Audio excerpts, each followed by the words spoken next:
So, Carl Reader, welcome to the Disenfranchised. How are you doing today? Hey, Ed, thank you so much for having me. I'm doing amazingly well given that we're in a worldwide pandemic. What a great answer. And although we're in a worldwide pandemic, it feels like the world is a little bit more positive at the moment, right? Is sun shining outside, we can go back into the pubs and even get into some shops as well. So, how are you finding it at the moment? Yeah, so it's been amazing. Look, I'm very much a people person. I thrive off of other people's energy. I thrive off of seeing people eyeball to eyeball rather than through a computer screen. So for me, it's been amazing. I've been out and about. I've eaten out in pub gardens and makeshift terraces for breakfast, lunch, and dinner. My waistline is showing it, mind you, Ed. You know, I'm carrying a few extra pounds, but yeah, I'm loving I guess, the opening of the doors to normality.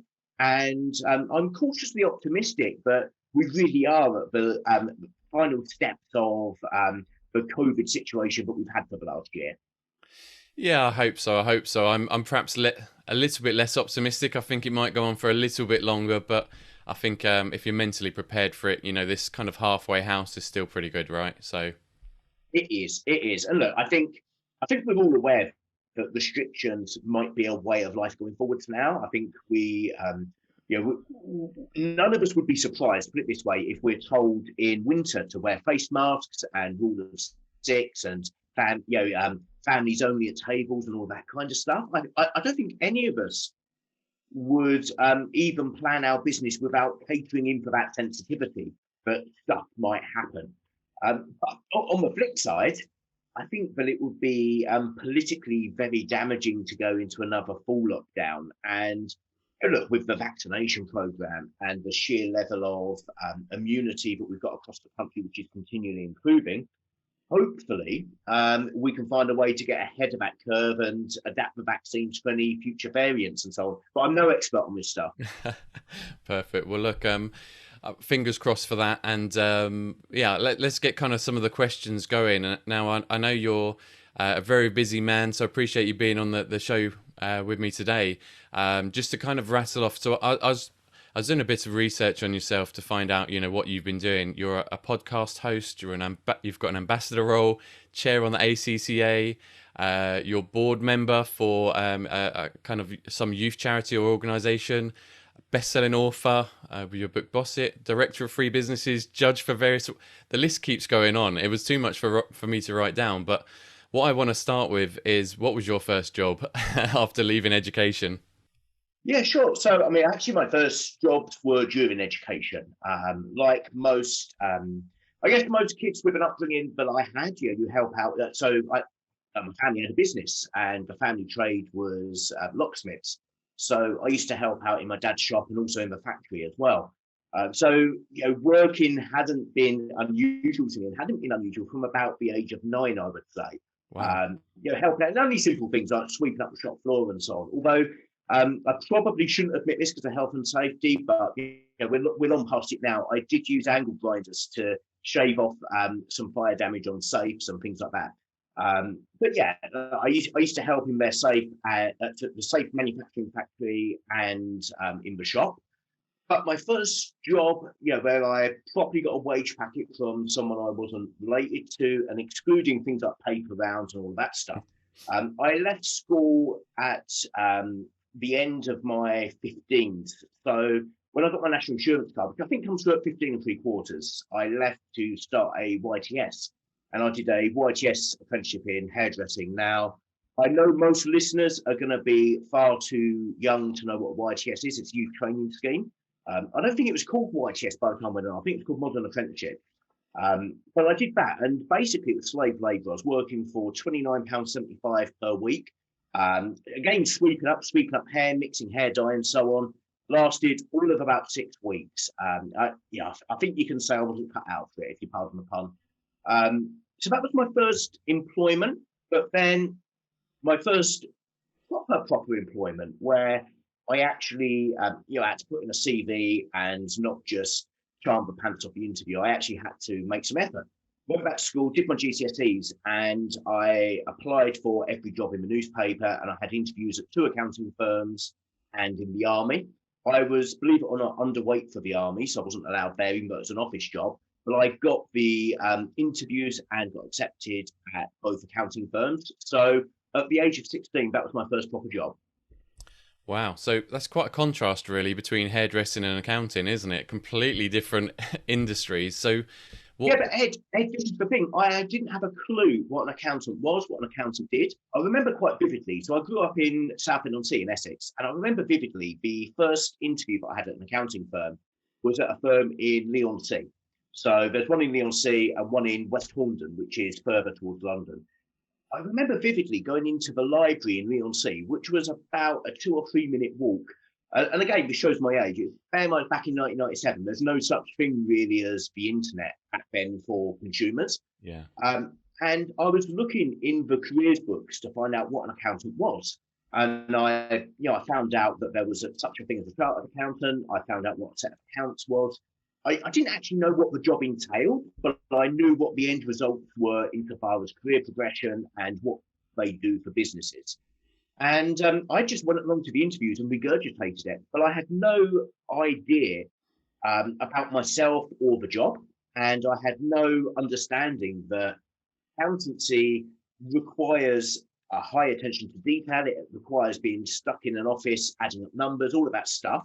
And actually, at my heart, I'm quite a creative person. I'm quite a big picture thinker. I'm certainly, the glass is never half empty. It's always overflowing. So accountancy and me wouldn't be a match made in heaven. And had I took any advice about what career I should have gone into, it wouldn't have been accountancy. It would have been more, more down the hairdressing, perhaps advertising, marketing, PR kind of path. But I'm really glad I didn't take that advice, because actually I've managed to, I guess, create an okay path for myself through accountancy.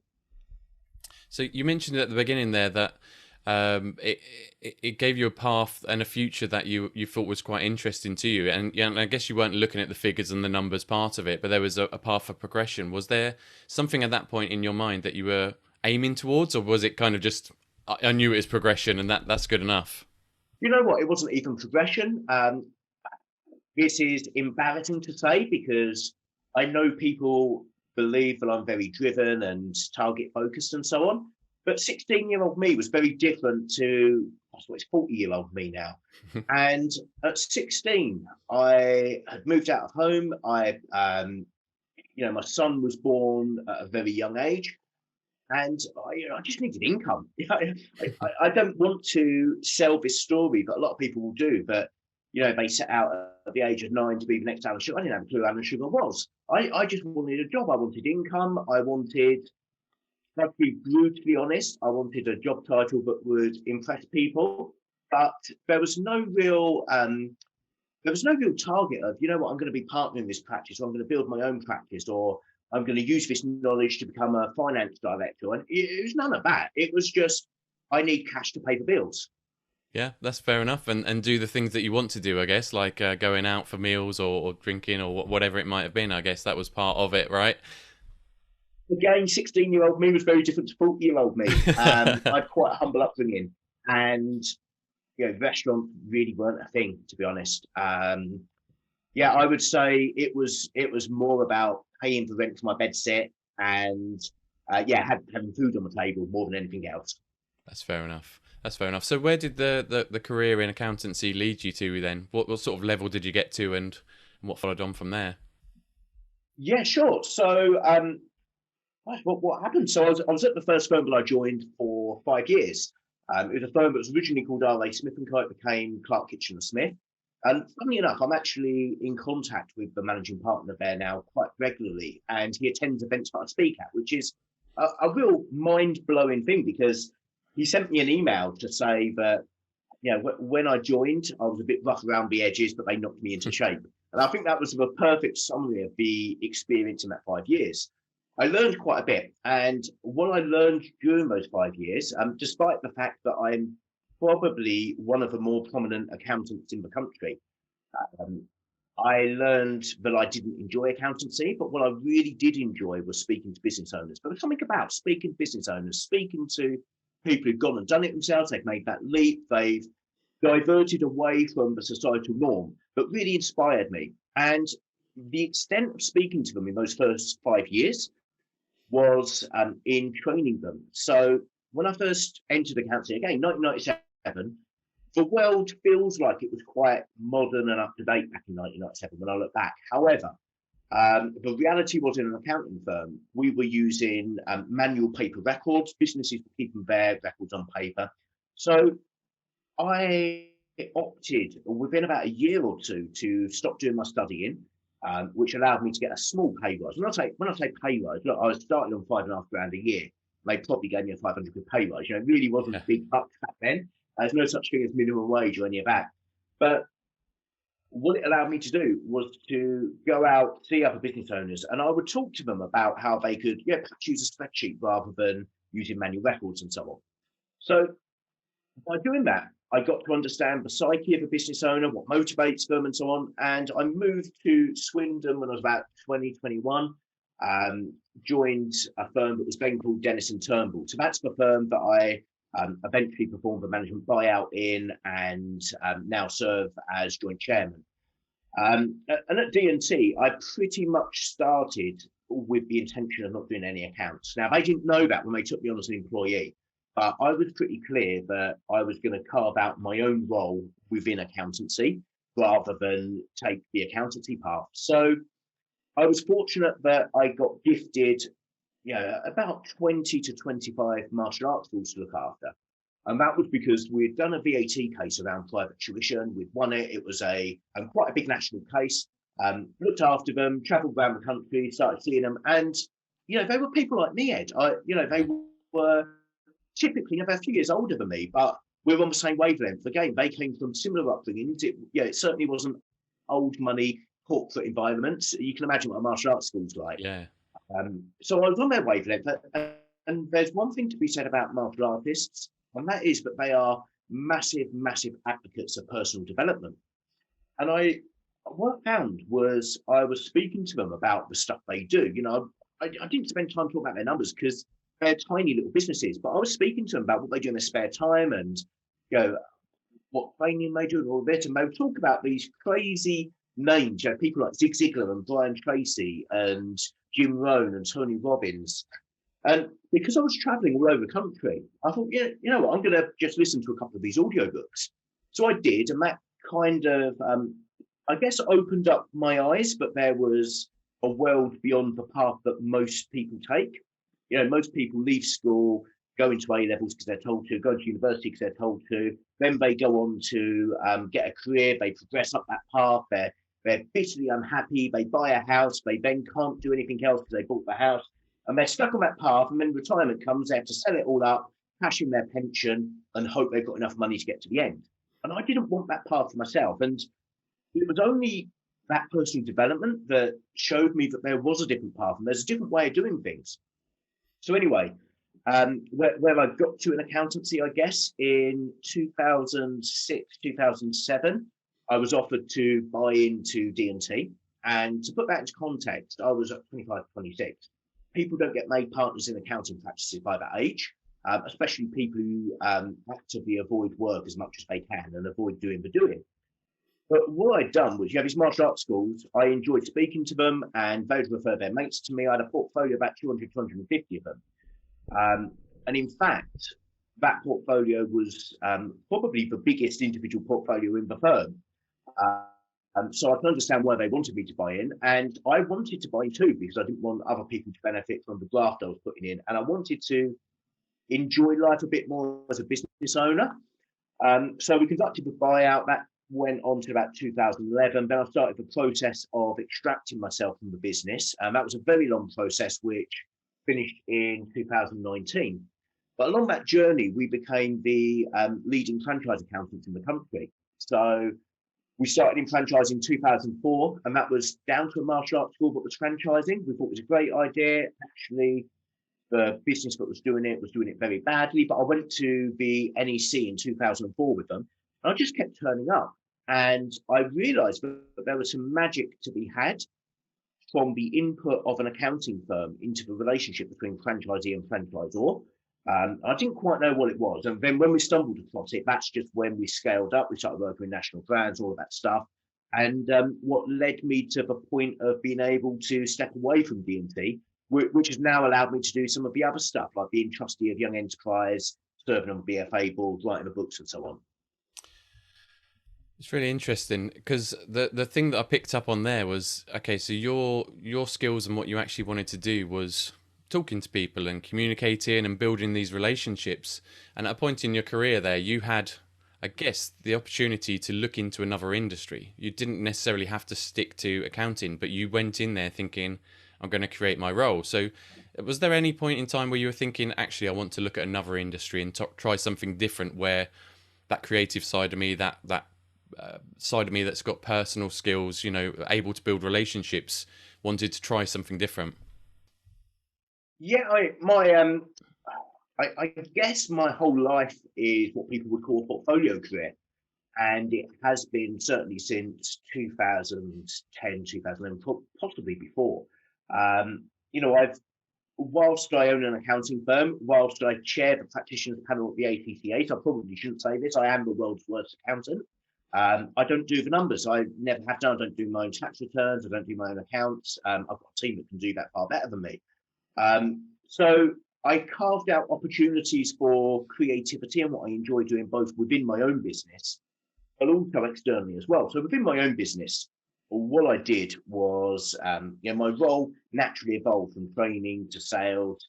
Then I took on a sales team that evolved to marketing, then built a marketing team. So I had that natural evolution of my role. And it's safe to say that I don't think anyone in business has ever seen me knock together a set of numbers or even own a calculator. It's just, that just isn't my bag. In the same way, I guess the chairman of Dulux has probably never picked up a paintbrush in his life. So there was the opportunity within the business, but also externally. I wrote my first book, The Startup Coach, in 2014, released in 2015, I believe. And I might get these dates slightly wrong. I do apologise. And that was part of, I guess, the fulfillment of wanting to, being quite blunt, stick two fingers up to my English teacher, who was basically sounds absolutely hopeless. I was, whilst I was fortunate enough to have a grammar school education, I certainly wasn't a typical grammar school kid, nor academic enough to be a grammar school kid. I wasn't particularly interested in the subject and spent more time out of school than in school, as you can imagine by leaving early. But I wanted just to prove to myself that it could be done, and it was. I then used that as a catalyst for what some might say is a massive ego trip, what others might say is a personal branding exercise. But building my, I guess, my public profile, and that's been a real outlet for my creativity. So my talk, I'm fortunate enough to get booked to speak internationally, newspaper columns, broadcasting, all of that stuff has been a real opportunity to, have that bit of creativity over my messaging and how I do it. But also, it's a way of getting my voice heard, because there's something here, Ed, which really frustrates me. And it's why I've got involved as a trustee of Young Enterprise. It's why I actively try to give back to the business community. And that is, and this will resonate with anyone with similar upbringing to me, but you get told things like business isn't for people like us. Yeah. And there's this perception that business is only for people who've already made it. They've already got money, they've got family money to get started, or they've got opportunities open to them, which others haven't. And I believe that actually everybody should have that opportunity to start or run a business should they want, and there shouldn't be any limitations in place. There's another side to that as well, which is there are then people who look to sell the dream, but ultimately are rip-off merchants, get rich quick schemes, Bitcoin, all of this nonsense. And I think for me, I wanted to communicate to the outside world that business isn't actually complicated. It's hard work. Don't get me wrong, it's not easy from a effort perspective, but it's certainly not difficult from an academic perspective. And that's been, I guess, my creative outlet with writing Boss It and the stuff that I do. Yeah, so you mentioned Boss It there, and it's a book I have to admit I haven't read yet because I listen through audio, and you need to get it on there. You need to get it onto audiobooks. It But is. It is. The it is now, publishers is it? released it on the 1st of March. So, unfortunately, due to COVID, because the publishing company that bought the rights to the audiobook are based in the US, not the UK, due to COVID, I couldn't narrate because it had to be recorded with studios and so on. So, it's actually narrated in an American voice, but it is out on audiobook now. Awesome. That's my next book to read. I was looking for something, so thank you for that. Yeah, so I was reading, what it's about and what's involved in there. And the key thing that sort of struck out for me is that you're offering practical advice, but without all the business jargon, right? So, in terms of the practical advice, is there anything that you think is the most important thing that anybody looking to build their own business or be self-employed should look at? What's the one key bit of practical advice? Really good question because I wrote 260 odd pages on it. I would say that, first of all, thank you for your comment because that was exactly what I tried to nail in the tone of the book. The problem with most business books, as I see them, whilst I've got a few of them behind me, the reality of most business books is that they're either checklists or cheerleading. And the checklist ones are full of management jargon and they're quite boring and dry. And unless you're super motivated to read it or your boss has told you to read it, you don't get round to reading it. And then you've got other books which are just motivational fluff and rah rah, you can do it, girl boss, all of this stuff. Actually, you need the combination of the two. You need the combination of the why and the how, so that you've got the motivation to get started, but then you've actually got the practical, implementable tools to be able to do it. Now, what would I say to most business owners? What's the biggest tip? Look, there was a survey, and it was actually by a franchise called World Options, and the survey showed that 68% of people were either in business, were in the process of setting up their own business, or by far the biggest chunk, they wanted to set up their own business. 68%. And the reality is that there's only 1 in 7 of us who are self-employed at the moment. I should just caveat that survey is for those who are aged between 18 to 55. 68% want a business. Now, for those 68%, that clearly means that, if you walk into an office, just walk into any office or any factory, and if you look left and you look right, one of those people that you look at is probably going to be unhappy with what they're doing. So I guess my advice would be if you want to start a business and you've got that urge, just dip your toe in the water. And I don't necessarily mean get started trading, but just start educating yourself about business, start understanding the reality of business, because it's not all about Instagram shots of people stood next to private jets, and it's not about influencer stuff. It's not Alan Sugar, Richard Branson, and so on, who've made hundreds and hundreds of millions and billions and are far beyond us. The reality is, if we step outside our door and look at the other houses around us, one person in the houses very close to us is probably going to be self-employed or a business owner, and they're people just like us. So I would say my one tip would be to take those first steps, start educating yourself, start understanding the world of business and the reality of business. But it's not easy. It's not this laptop lifestyle that everyone tells you. But actually, it's about being in control of your time, your income, and your life. One of the quotes that I use in the book, Ed, which you won't have read because you haven't read it yet, No, but not one yet. of the quotes is, that the best thing about being self-employed is that you get to choose which 18 hours per day you work.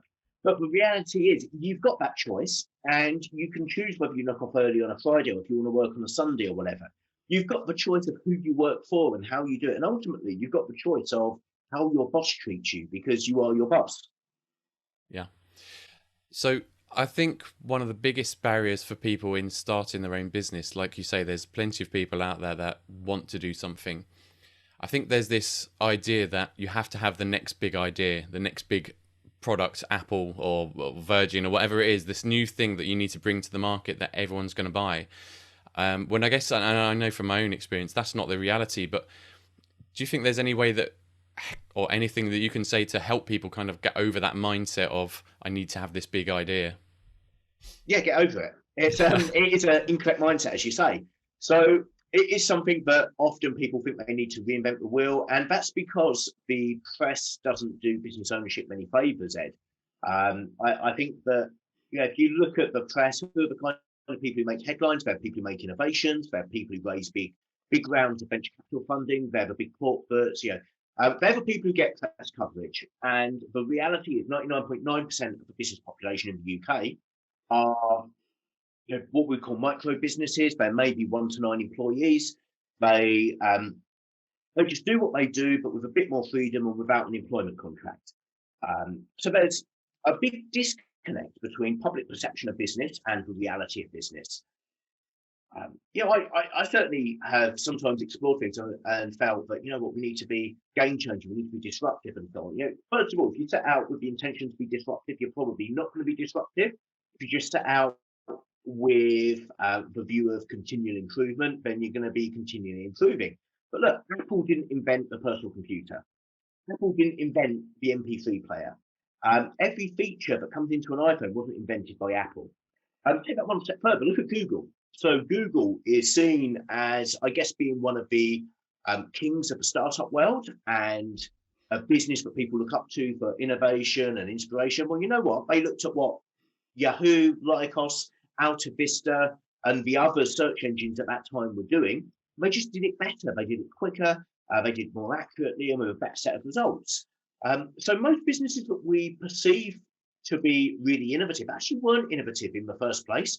They just took an existing idea and layered on a unique selling proposition that set themselves apart from the other businesses. So it is easy to fall into that trap of thinking that you have to do something completely new. But there's very little in this world that actually is completely new. Normally, it's iterative improvements, which then result in a disruption, but sometimes can be quite accidental. And I touch on my book in quite some detail about the different types of innovation as well. There is disruptive innovation, and then you've got breakthrough innovation and so on. And I talk through categorizing those because sometimes innovation is seen as having to be disruptive and disruptive only, but that's only probably a couple of percent of total innovation.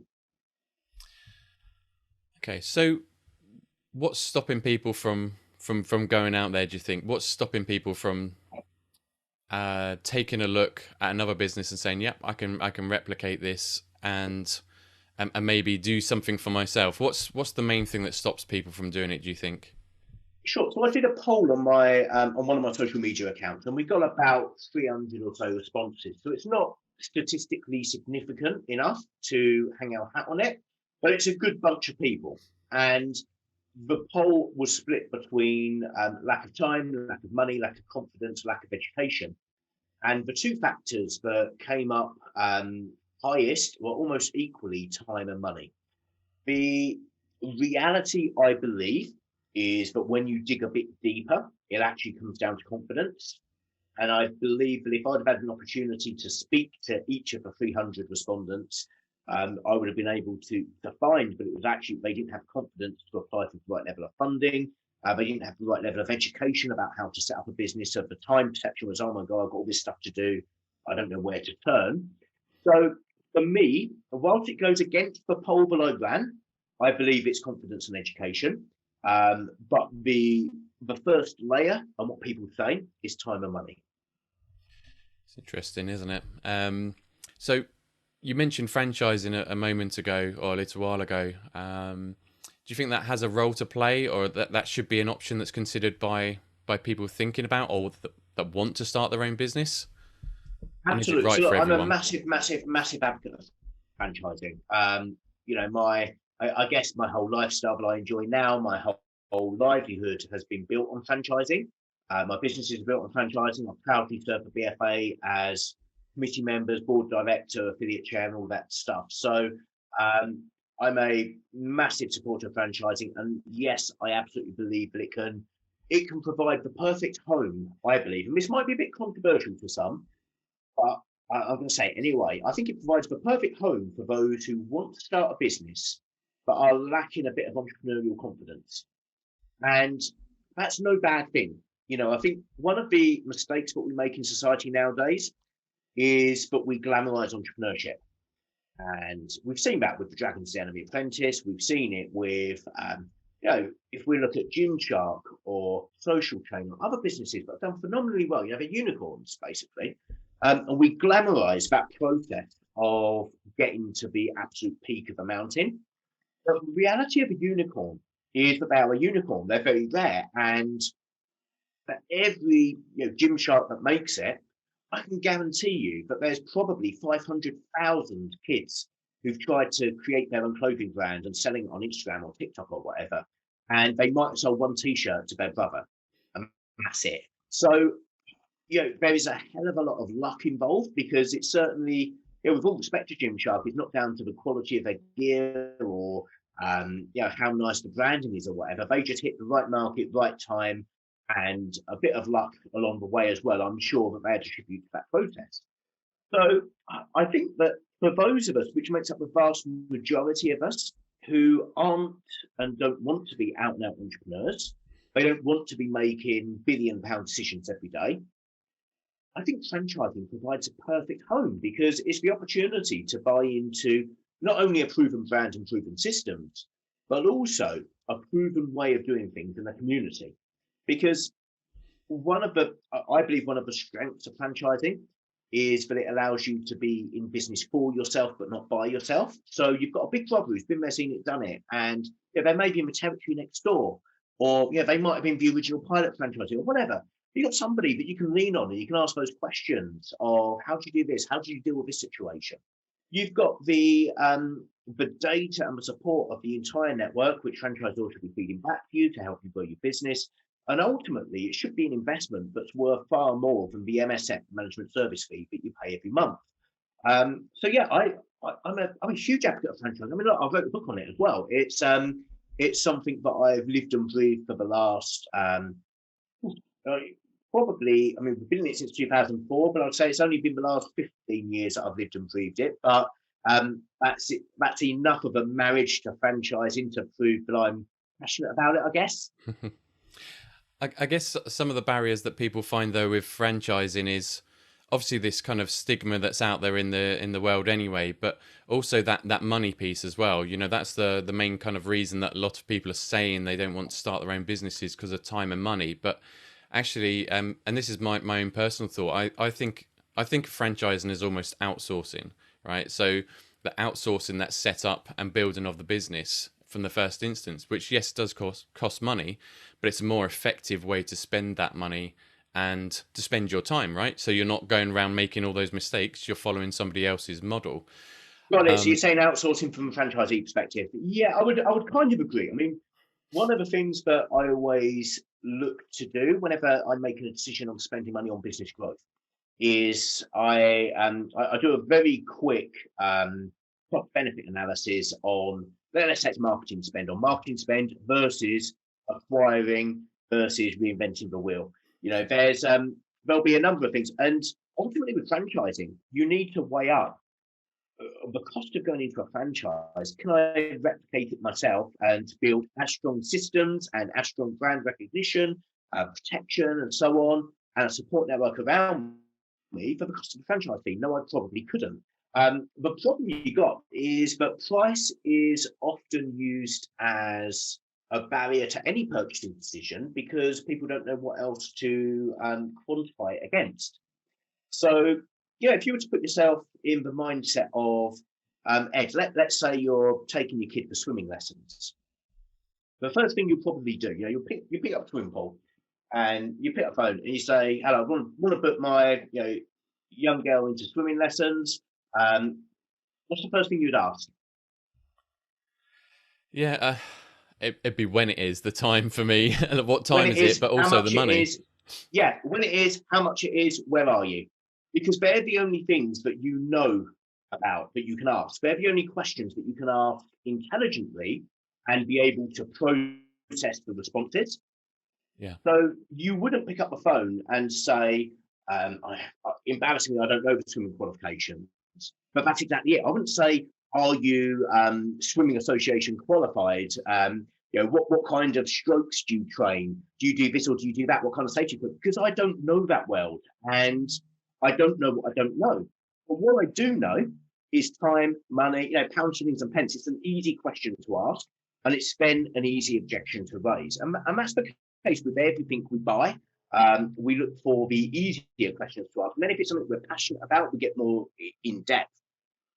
So people do tend to use cost because it's a very simple metric to measure and to evaluate against. I think, and again, I might upset quite a few people here, I don't think franchisors generally assert their value well enough.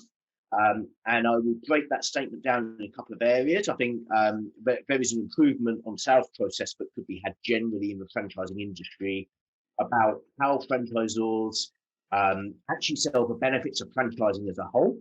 I think the industry as a whole doesn't sell the benefits of franchising enough to the wider population, because we are still, you touched on the word stigma before, we're still up against that stigma that in the UK, at least compared to the US, franchising isn't seen as aspirational as it is perhaps in the US. You know, in the US, it's seen as something that's an achievement. Over here, it's, oh, you can't start your own business, you bought a franchise. And I don't think we've necessarily overcome that.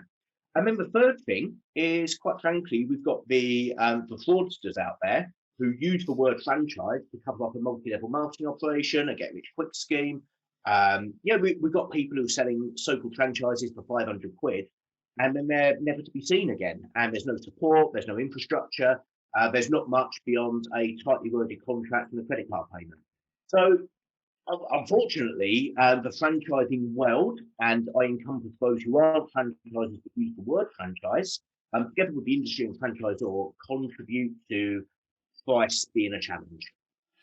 I think that the challenge is in my mind, there's two hats for a franchisor, and I think maybe you can kind of answer this for me, but they're very focused on building out that business, building out the brand, and supporting the network of franchisees they've got, right?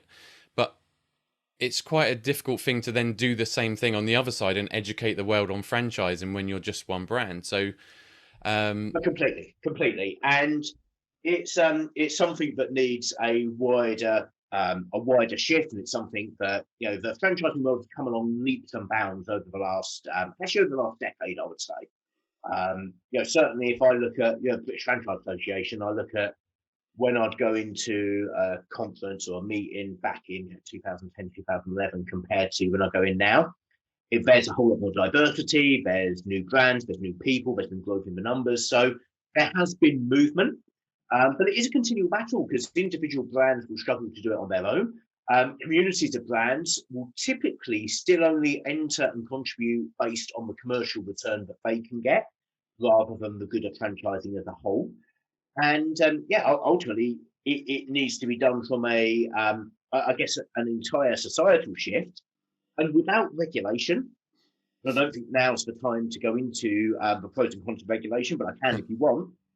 But without regulation, the challenge that we've got is that for every effort that's undertaken, there can always be a savvy internet marketer who promotes their franchise in inverted commas for 500 quid, and people will lap it up, buy it, and then get frustrated with franchising. Yeah, it's frustrating, isn't it? Because there doesn't seem to be a clear answer. But for people looking to maybe see if it is an option that's worth looking at for them, franchising, I mean, how do they go about it? Is it just a case of Google franchise and see what pops up, or, you know, what's their best route to understanding and educating themselves on the franchising world? Yeah, good question, because I think that there's a couple of ways I can answer this from a franchisor end to try and help franchisors reach them, based on buyer behaviour. But then there's also what I would advise franchisees to do. So I'm going to go with the franchisee angle. The first thing is to remember that franchise agreements last longer than most marriages. And it's a really uncomfortable thing to say, but you need to look at it as a franchise marriage. You know, 5 years extendable once to 10 years. Only marriages last 10 years nowadays. It's I don't know what the divorce rates are, but there's quite a few that fail before 10 years. So I believe that you need to have that level of commitment, emotional buy-in, and so on, as you would have to a romantic relationship. So that straight away highlights the need for due diligence, researching the market, education, and so on. Clearly, I've got vested interest because of my book, The Franchising Handbook, but do your education on franchising, get to understand what franchising is all about, what you're allowed to do, what you're not allowed to do, but also to try and understand why the franchisor might be coming at things from a different way that you would be. One of the problems with the entrepreneurial mind is that entrepreneurs tend to have shiny object syndrome, and they will wonder why McDonald's doesn't allow them to sell spanners and hammers and so on to all the tradesmen who are coming to buy burgers. The franchisee thinking, well, that will make me more money. The franchisor is tying my hands, but franchisor is clearly worried about their brand. Likewise, why McDonald's won't want you going buying horse meat and putting that in the Big Mac for brand consistency and so on, and to protect the overall network. So get an education on franchising as a whole, the restraints that you'll be under, the obligations that you'll be under. Get an emotional understanding that franchisor isn't going to do it all for you. I think that too many buyers come into it uneducated and believe that because they've put down 15, 20 grand, they've got a loan for 30 grand, maybe leased a van or whatever, that work's just going to come to them. And those numbers on the projections are just going to come in. It doesn't. It's hard work. You've got to go out there. You still got to get up at 8 o'clock in the morning, go out, do your work and earn your cash. And that emotional appreciation of that is sometimes difficult. Make sure that you've got your family on board as well, because there's nothing worse than 12 months in when it's not going as well as you initially planned. And spoiler alert, it never goes as well as you initially planned. Otherwise, if you weren't optimistic about it, you wouldn't be buying in the first place. But there's nothing worse than hearing I told you so. You want to make sure that you've got a supportive family environment around you.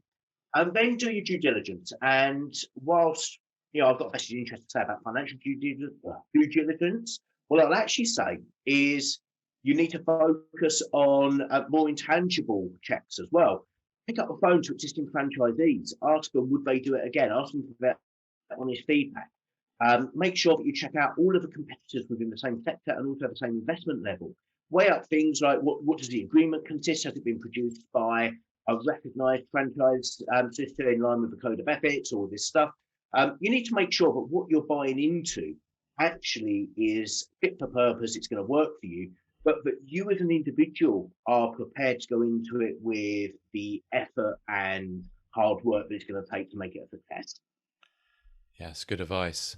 I would add to that. There's a little bit more than one bit of advice there, wasn't it? Yeah, definitely. At least one in there. Yeah, there's something in there for people to take away. But I would add to that as well. So I personally think that if you go back to your marriage analogy there, you've got to actually get to know the people that are going to be supporting you through your business. In my mind, that's almost the most important thing, because it's not going to be a smooth ride. It's not always going to be plain sailing, like you say. There's going to be challenges, and you've got to be able to trust that that person can help you get through those challenges. Without a doubt, Ed. So I was involved in an initiative called the Franchise Gap, which then moved on to being known as Franchise Europe, which was still is. It's a collaboration of European advisors, and we help educate other markets about franchising in different nations and so on. And I was over in Paris, and you have to excuse the translation that I'm going to use because it might not be an accurate translation. I've got a very broad understanding of French, having worked with French brands and attended the Paris Expo for the last 10 years. So I've got a broad understanding of the franchise words.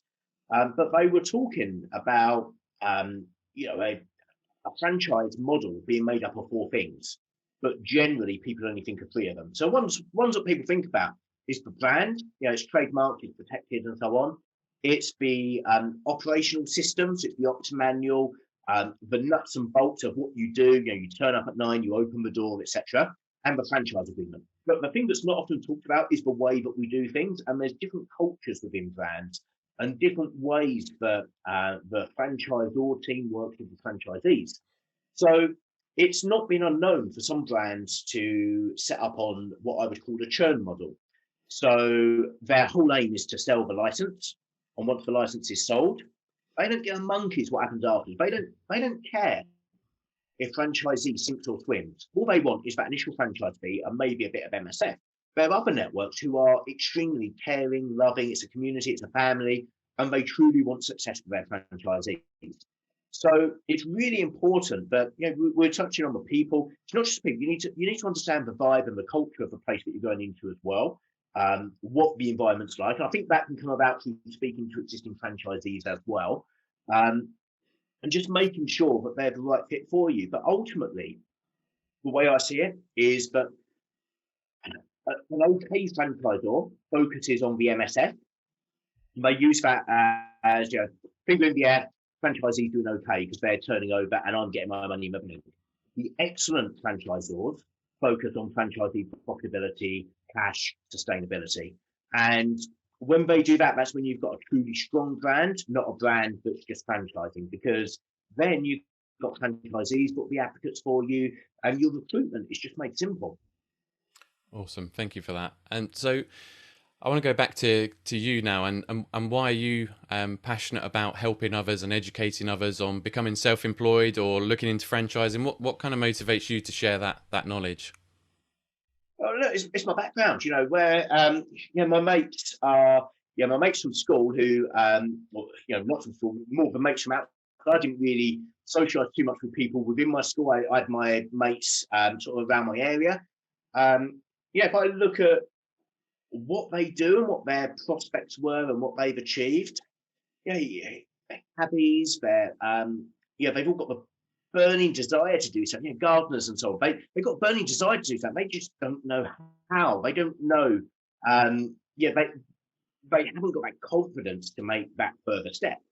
And I've seen it with my son as well. So my eldest son, Jordan, he's 22 now, and he's been self-employed, but he was going through school. And at the age of 16, they told him to go on to A-levels. Now, Jordan he's a lovely kid. He's a great communicator and so on, but he's fixed too short planks at times. Yeah, he really is. And I know he's going to listen to this, but he sometimes isn't the best academically, and he falls apart at exams. Whereas I was, I guess I had the gift of the gab and could carry myself through exams. He fell apart. So he fell apart at his GCSEs. He got persuaded to do A-levels when really he should have jumped out and looked at doing his own thing. During A-levels, he was persuaded to go in for them. I think he got 1E and 2 ungraded at the midway point, which I think is the AS level. He was persuaded to stay on rather than to jump at that point. He ended up with an E and an F, I believe, which is not particularly great. But then, Ed, this is the mad thing. The education system were persuading him to go to university. Yeah. Okay. And I was in exactly the same situation. But I left halfway through the AES levels. What on earth is our academic system doing, propagating academia for people who are not cut out for academia? So for him, it was clear that he had a couple of choices. He could work in Sports Direct or another retail kind of job where be tail between the legs and really didn't do too well at my A-levels, or he could do his own thing.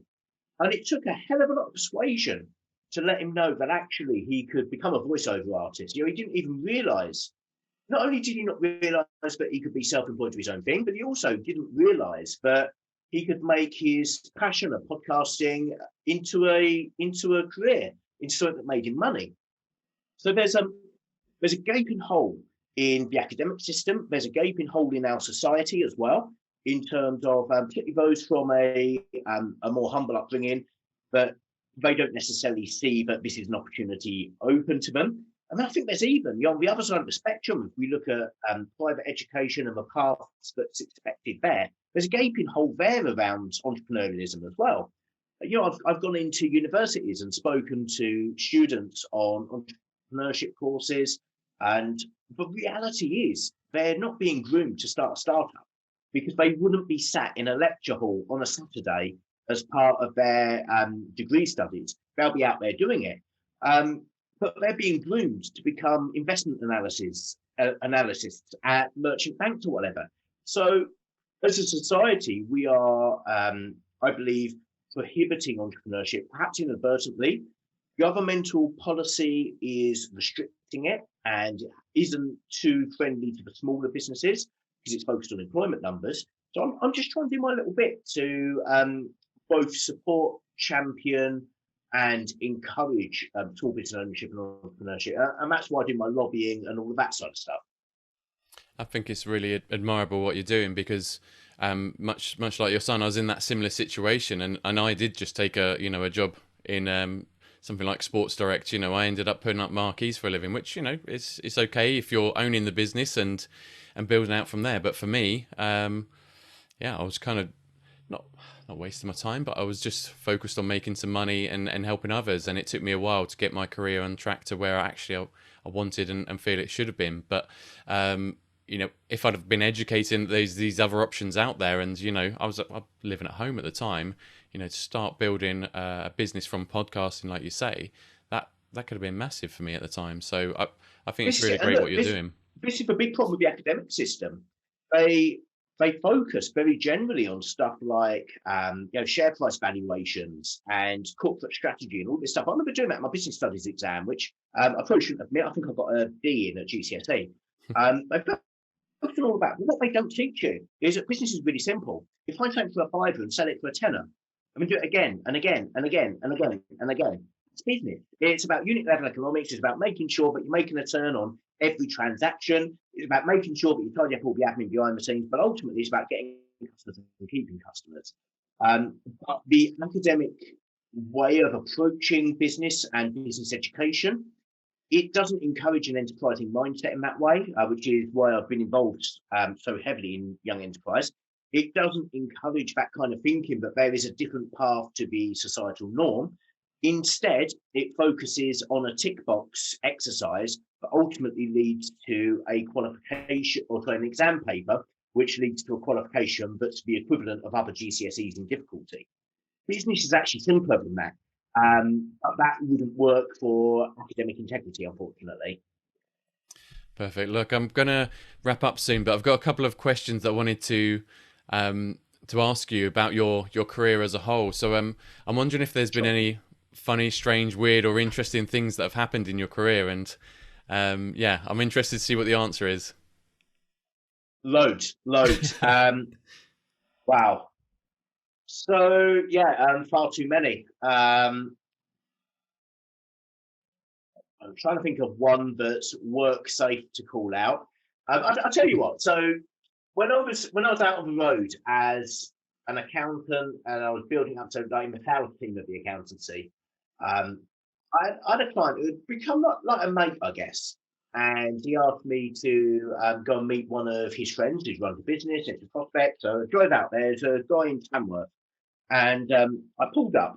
And at the time, I was in a bit of a fake it to make it stage. I bought a BMW on HP that I couldn't afford, Gives an old suit. I was really trying to play the part of looking 10 years older than I was to try and impress me prospect. Anyway, I went inside to see this guy, and it was a bit strange. Anyway, I sat on a sofa in this industrial unit. If you imagine going in, it's like halfway. There's a sofa sat there, leather sofa, sat down on it. Anyway, he comes out, and I start walking through, and I notice that there's these dodgy flyers around everywhere.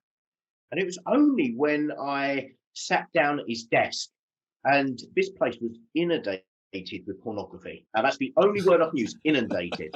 Okay. And I understood that the abbreviations of his business name actually stood for a term that might be a web domain.